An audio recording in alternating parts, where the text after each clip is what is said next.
मैं हूं सरफराज और आप देख रहे हैं एनएस एकेडमी। तो दोस्तों स्वागत है आप सबका आपके अपने चैनल एनएस एकेडमी में। तो दोस्तों आज हम बात करने जा रहे हैं क्लास 7th की पॉलिटी के चैप्टर 3 पर।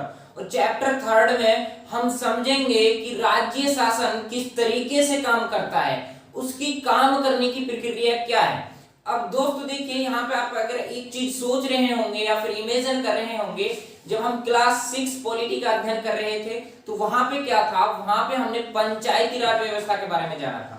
यानी जो स्थानीय शासन है, जो स्थानीय सरकार है, वो किस तरीके से काम करती है। ठीक है, स्थानीय शासन व्यवस्था का काम करने का तरीका क्या है वो हम क्लास 6 में पढ़ लिए, बढ़िया से समझ चुके हैं। ठीक है, अब यहाँ पे क्या दे दिया, अब हम क्लास 7th में आ गए हैं और 7th में इन्होंने बात की है राज्य शासन पर। ठीक है, यानी राज्य सरकार पर, जो कि सरकार का दूसरा स्तर था। ठीक है, अब हम बात करेंगे क्लास 8th की। तो 8th में ये लोग दे देंगे किसको, केंद्रीय शासन व्यवस्था को। ठीक है, जो कि केंद्रीय स्तर, संघीय स्तर, सरकार का जो स्तर है केंद्रीय स्तर, उस पर हम क्लास 8th में जानेंगे। तो ये लोग क्या कर रहे हैं, ये क्लास 6 में यानी नगरीय और ग्रामीण लेवल से उठा रहे हैं काम के प्रोसेस को। मतलब इनका जो उद्देश्य है, ठीक है, वो केवल इतना है कि आपकी जो समझ है वो गांव के प्रति, ठीक है, नगर के प्रति, राज्य के प्रति और सेंट्रल लेवल पर यानी केंद्र के प्रति बढ़िया तरीके से विकसित हो जाए।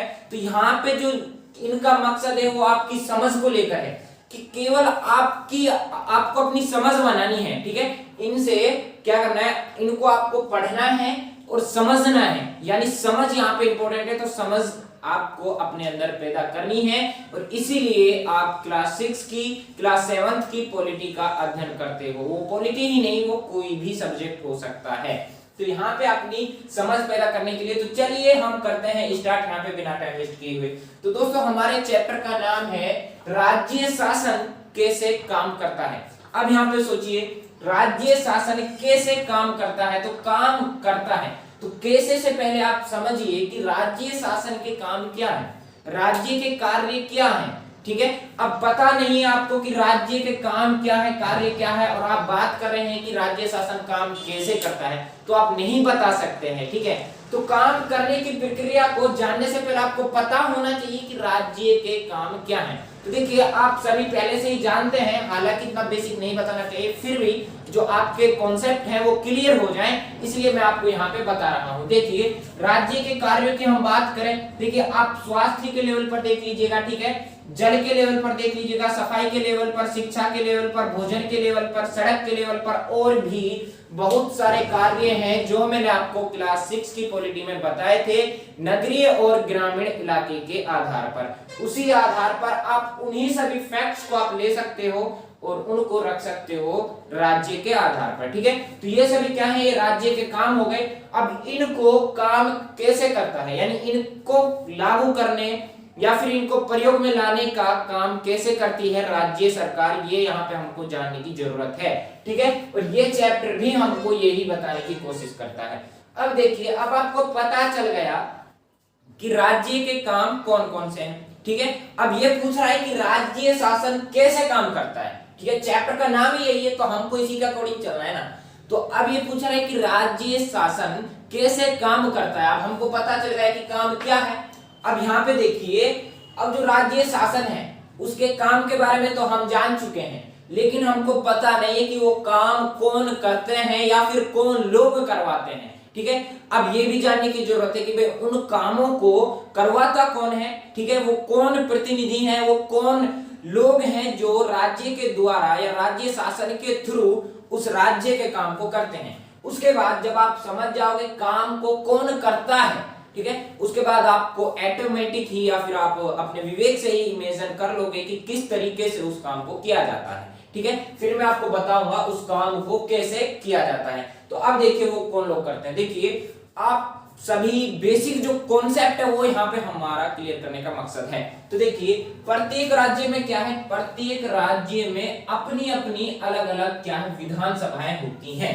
प्रत्येक राज्य की, हर राज्य की क्या है, प्रत्येक राज्य की अपनी अपनी अलग अलग विधानसभाएं हैं। ठीक है, और ये जो विधानसभाएं हैं, ठीक है, इनमें जो सदस्य बैठे होते हैं उनको विधायक के नाम से जाना जाता है, यानी एमएलए। ठीक है, एमएलए।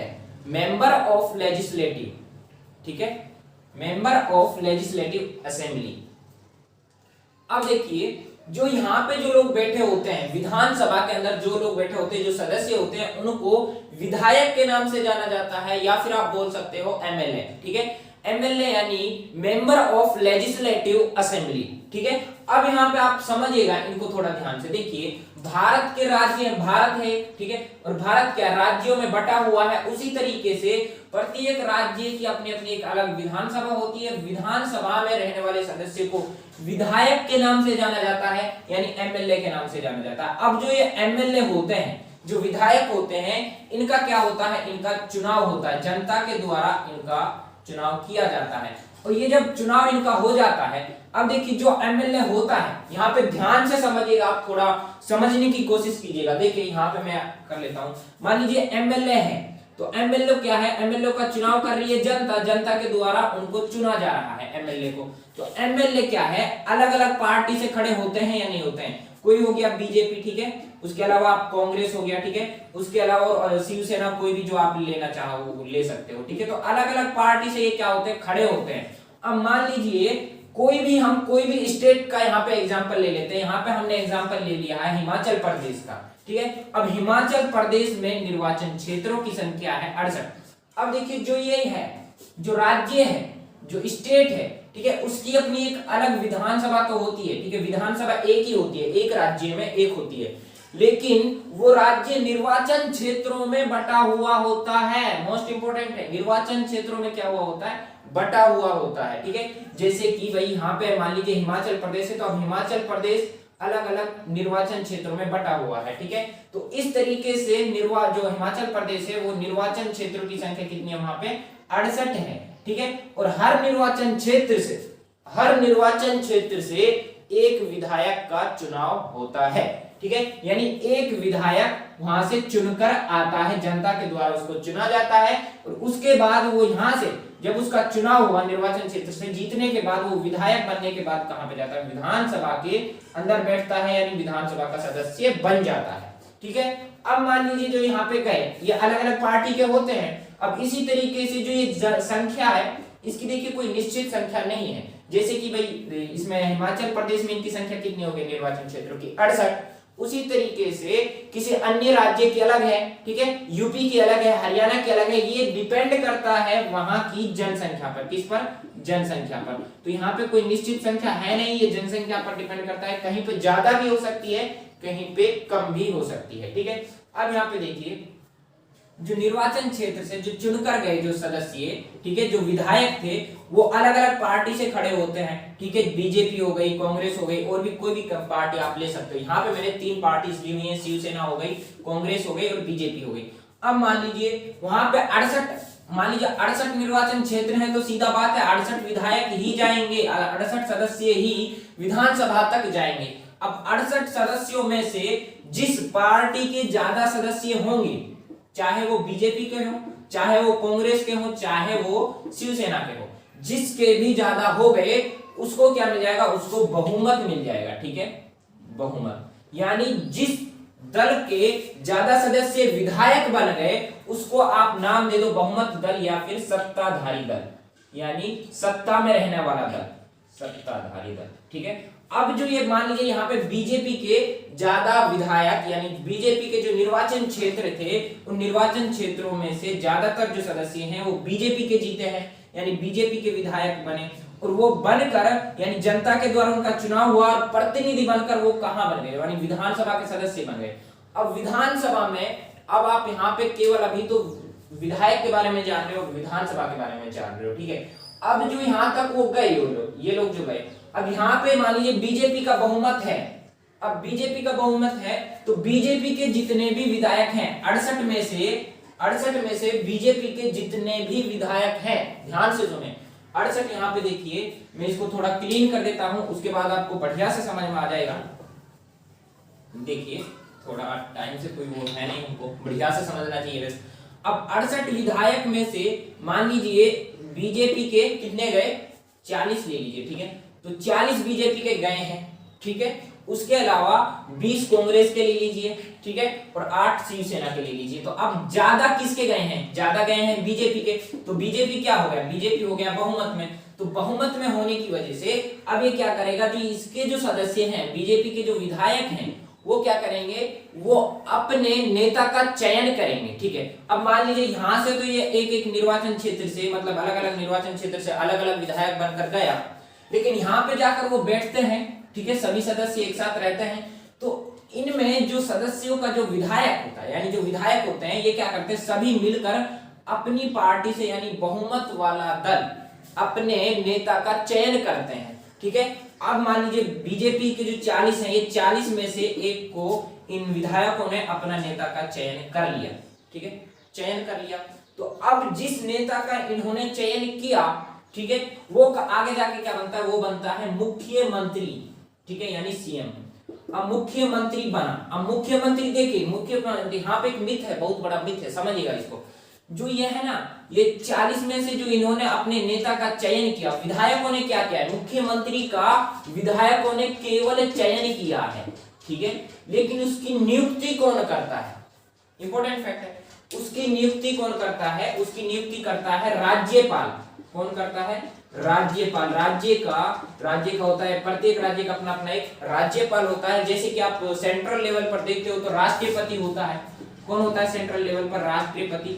उसी तरीके से स्टेट लेवल पर राज्यपाल होता है, और राज्यपाल मुख्यमंत्री और अन्य मंत्रियों की नियुक्ति करता है। अब मुख्यमंत्री के बारे में तो आप जान गए कि जो भी बहुमत दल होता है वो अपने विधायकों में से एक विधायक को क्या बनाते हैं? अपना नेता बना लेते हैं। वो ही नेता आगे जाकर मुख्यमंत्री बन जाता है, यानी उसका जब वो चयन करते हैं, चयन करने के बाद राज्यपाल उसकी नियुक्ति कर देता है मुख्यमंत्री के रूप में, सीएम के रूप में, ठीक है। अब जो अन्य मंत्री होते हैं, अब देखिए 40 में से जो नेता बना वो बन गया मुख्यमंत्री, ठीक है। अब इसमें से जो मुख्यमंत्री है, ठीक है, मुख्यमंत्री चयन करता है अपनी पार्टी के नेताओं को मंत्री के रूप में, ठीक है। अब मान लीजिए देखिए यहाँ पे मुख्यमंत्री ने चयन किया स्वास्थ्य मंत्री, ठीक है, यहाँ पे देखिए मैं पहले से लिखा हूं, स्वास्थ्य के लिए स्वास्थ्य मंत्री का निर्माण करता है, ठीक है। शिक्षा के लिए शिक्षा मंत्री का निर्माण करता है, ठीक है, और जल के लिए जल मंत्री का निर्माण करता है, ठीक है, राजस्व मंत्री का निर्माण करता है, कृषि मंत्री का निर्माण करता है। तो जो उनका जो चयन करता है, निर्माण वर्ड गलत हो जाएगा, उनका जो चयन करता है वो मुख्यमंत्री करता है। मंत्रियों का चयन कौन करता है? मुख्यमंत्री करता है। लेकिन नियुक्ति कौन करता है? उनकी नियुक्ति करता है राज्यपाल। मुख्यमंत्री और अन्य मंत्रियों की नियुक्ति करता है राज्यपाल। यहां तक आप बढ़िया से समझ गए होंगे। अब आपको पता चल गया है कि राज्य में वो कौन लोग होते हैं जो राज्य शासन को चलाते हैं, ठीक है। अब आपको पता है कि राज्य के काम क्या है और राज्य में जो शासन करने वाले लोग हैं वो कौन होते हैं, कहां से आते हैं, ठीक है। तो अब यहां तक आप समझ गए हैं। अब आप आगे समझिएगा कि वो जो राज्य के काम है, यानी जो राज्य शासन की जो प्रक्रिया है, उसको इन लोगों के द्वारा कैसे चलाया जाता है। यहां तक आप समझ गए। मंत्री, मुख्यमंत्री, ठीक है, उसके अलावा निर्वाचन क्षेत्र होते हैं, ठीक है, विधायक, विधानसभा, सभी के बारे में आप जान गए हैं। कोई भी अगर कोई भी डाउट हो, कुछ भी हो, तो आप कमेंट बॉक्स में कमेंट कर क्वेश्चन हमसे कर सकते हो और पूछ सकते हो। अब देखिए जो यहाँ पे तीसरा फैक्ट है वो है राज्य शासन के विभिन्न विभाग। अब देखिए काम करने की बात हम करें तो काम कैसे किया जाता है राज्य में? भाई राज्य के अंतर्गत, जैसे मैं गांव में बता रहा था, गांव की प्रक्रिया के बारे में, नगरों की प्रक्रिया के बारे में अलग अलग विभाग बने होते हैं। नगर निगम की हम बात किए थे तो वहां पे अलग अलग विभाग बने होते हैं, ठीक है। उसी तरीके से राज्य में क्या है कि राज्य शासन के लिए विभिन्न विभाग बने होते हैं, अलग अलग विभाग बने होते हैं। और जैसे कि स्वास्थ्य विभाग बना दिया जाता है, उसके एक अलग मंत्री की नियुक्ति की जाती है। किसके द्वारा? राज्यपाल के द्वारा, ठीक है। कौन होता है? वो स्वास्थ्य मंत्री होता है। इसी तरीके से शिक्षा विभाग होता है, ठीक है, शिक्षा के लिए अलग मंत्री की नियुक्ति की जाती है। अब जो विधायक होता है वो क्या करता है? दोहरी भूमिका भी निभा रहा है। अब दोहरी भूमिका कैसे निभा रहा है? ठीक है, सीधी बात है, वो दोहरी भूमिका कैसे निभा रहा है? दोहरी भूमिका पे आप देखोगे, देखिए पहले वो क्या, वो विधायक का भी काम कर रहा है, ठीक है, विधायक का भी काम कर रहा है। और विधायक के बाद जब उसकी नियुक्ति मंत्री के रूप में कर दी जाती है या फिर मुख्यमंत्री के रूप में कर दी जाती है, तो वो मंत्री या मुख्यमंत्री के रूप में भी कार्य करता है, यानी मंत्री के रूप में भी अपनी भूमिका निभाता है। कौन? विधायक। दोहरी उसके जो कार्य है जो दोहरी रूप से वो कार्य करता है। अब यहाँ पे आप समझ गए। अब देखिए यहाँ तक जो प्रोसेस वो समझ गया। अब जो ये है स्वास्थ्य विभाग, शिक्षा विभाग, जल विभाग, राजस्व विभाग, कृषि विभाग और भी बहुत सारे विभाग होते हैं अकॉर्डिंग टू वर्क, यानी काम के अनुसार, ठीक है। अब वो जो कर रहे हैं काम, अब जैसे स्वास्थ्य से रिलेटेड कोई भी कंडीशन है उसको संभालने का काम कौन करेगा? स्वास्थ्य विभाग। अब स्वास्थ्य वाली जो भी समस्या है शिक्षा विभाग को तो उससे लेना देना है नहीं, उसके लिए अलग विभाग बना दिया है, ठीक है। तो इस तरीके से ये अपने प्रोसेस को करते हैं, यानी अपने कार्य को करते हैं, और उसको जो राज्य का जो शासन है, जो राज्य में जो काम करने का तरीका है शासन का, वो ये है विभागों के थ्रू। अब यहाँ पे एग्जाम्पल के थ्रू हम बात करें, कोई भी आप स्वास्थ्य से ले सकते हो एग्जाम्पल, शिक्षा से ले सकते हो, जल से ले सकते हो, राजस्व से ले सकते हो, कृषि से ले सकते हो। हम यहाँ पे एग्जाम्पल ले रहे हैं स्वास्थ्य से रिलेटेड, ठीक है। तो स्वास्थ्य विभाग की हम बात करें, मान लीजिए किसी भी गांव में कोई बीमारी से, ठीक है, क्या होता है 2-3 व्यक्तियों की मृत्यु हो जाती है, या फिर एक लोग की मृत्यु हो जाती है, एक व्यक्ति, बच्चा या कोई भी, ठीक है। अब जो मृत्यु हुई वो स्वास्थ्य की वजह से हुई, और स्वास्थ्य के बारे में जब वहां पे जांच पड़ताल करेंगे तो उसका जो रिजल्ट मिल रहा है कि वहां की जो गांव है जहां से बच्चा की मृत्यु हुई है, वहां पे क्या है, पानी है जो वो क्या है, शुद्ध नहीं मिलता है, पीने का पानी शुद्ध नहीं मिलता है। शुद्ध पानी अगर नहीं मिल रहा है या फिर पर्याप्त मात्रा में भोजन नहीं मिल रहा है तो क्या है, वहां पे लोग बीमार होंगे, यानी लोग स्वस्थ नहीं रह पाएंगे। तो इसकी जिम्मेदारी किसकी है? राज्य सरकार की। तो वहां पे क्या करेगा, जो स्वास्थ्य विभाग है वो उसके लिए जांच पड़ताल करेगा। यदि जरूरत पड़ी तो वो क्या कर सकता है, जांच समिति का भी गठन कर सकता है, ठीक है। उसके पीछे का रीजन जानने के लिए जांच समिति का भी गठन कर सकता है, और जांचने के बाद वो उसके लिए कोई भी समिति बनाने के लिए या फिर उस कार्य का समाधान करने के लिए या समस्या का समाधान करने के लिए कदम उठा सकता है, ठीक है। अब वहां पे वो क्या कर रहे हैं, एक आ गई जांच समिति, तो जांच समिति का भी गठन करते हैं वो लोग, जिस भी तरह की समस्या है उसके पीछे का रीजन जानने के लिए, क्या रीजन है क्या नहीं है, जांच समिति का गठन करते हैं। तो मतलब ये क्या, उनका एक प्रोसेस है काम करने का, ठीक है। विभाग के थ्रू, विभाग के अलग अलग क्या होते हैं, मंत्री होते हैं, मंत्रियों के अंडर कुछ कर्मचारी होते हैं, ठीक है। वो धीरे धीरे इसका जो प्रोसेस है वो बटा हुआ है एज ए ग्रामीण या नगरीय लेवल पर, यानी नगर निगम की तरह, ठीक है। उसके बाद अब यहाँ पे एक और है। अब देखिए ये तो अभी हम बात किए थे विभागों के थ्रू, ठीक है।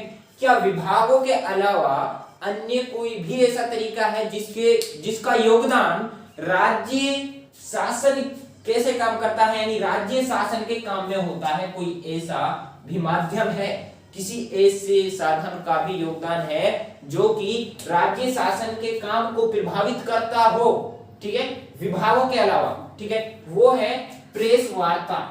प्रेस वार्ता मतलब समाचार पत्र, न्यूज़पेपर, अखबार, ठीक है, मतलब पत्रकारों के साथ बातचीत, ठीक है। अब जो मान लीजिए जल स्वास्थ्य विभाग से जो समस्या थी, स्वास्थ्य विभाग से जो समस्या थी, अब समस्या के पीछे का रीजन जानने के लिए जो प्रेस वार्ता होती है ना, इसमें जो मीडिया वाले होते हैं, जो समाचार वाले होते हैं, ठीक है, जो पत्रकार होते हैं, वो स्वास्थ्य विभाग के मंत्री, स्वास्थ्य मंत्री से बातचीत करते हैं, और बातचीत करने के बाद उनसे क्वेश्चन करते हैं क्या अभी तक आपने क्या इसका रिजल्ट निकाला, क्या परिणाम निकाला, ये क्यों, किस वजह से हुआ, सारा डिटेल वो पत्रकार ले लेते हैं। और पत्रकारों का भी एक बड़ा योगदान होता है, या फिर बोल सकते हो कि प्रेस वार्ता का भी एक बड़ा योगदान होता है राज्य शासन के काम में, ठीक है। वो उनका निचोड़ देता है, जड़ देता है, ठीक है। वो बढ़िया से जो भी कमियां रह जाती है उन कमियों को इंडिकेट करता है, और जो कमियां रहती हैं उनको सुधारने में अपना योगदान देता है, ठीक है। ये था क्या, राज्य शासन के काम करने का तरीका।